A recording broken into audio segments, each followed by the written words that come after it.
मयंक ज्योतिष वर्ल्ड के YouTube channel में मैं डॉक्टर आर के पाठक मयंक एक बार पुनः आपका स्वागत करता हूं। पिछले वीडियो में मैंने काल सर्प दोष या काल सर्प योग किस प्रकार बनता है इसके बारे में आपको बताया था।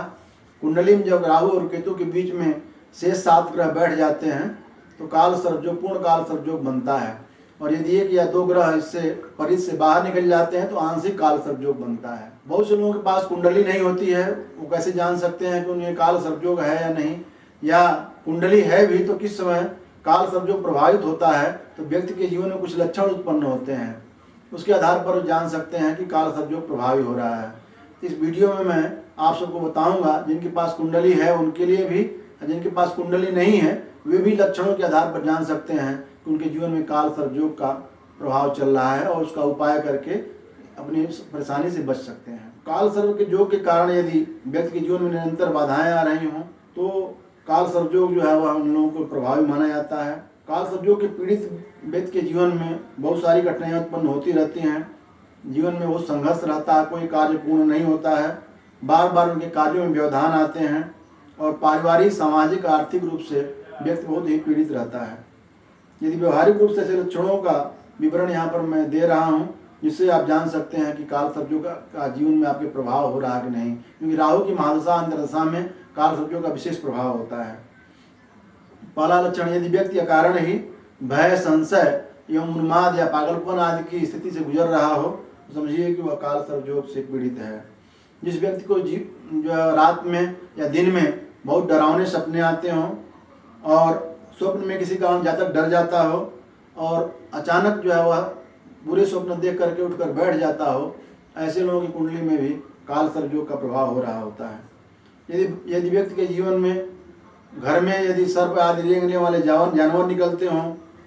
तो काल सर्प योग का प्रभाव हो सकता है। बहुत से लोग सर्प की हत्या कर देते हैं, उससे भी काल सर्प दोष का प्रभाव बढ़ जाता है।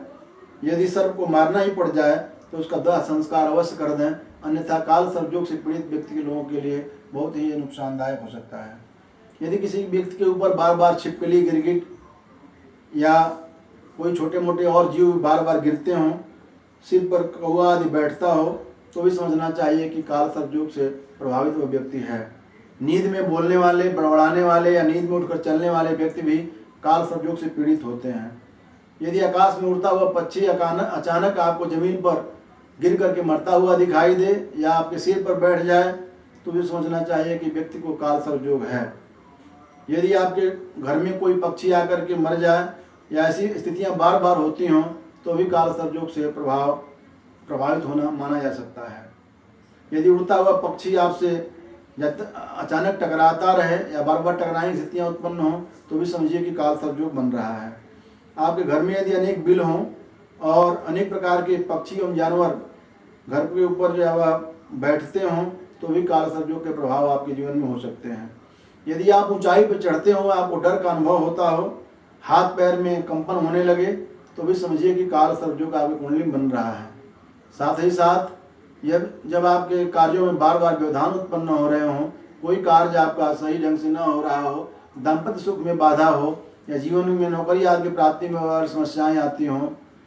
या जीवन बहुत सारे कष्टों के एक साथ दौर से गुजर रहा हो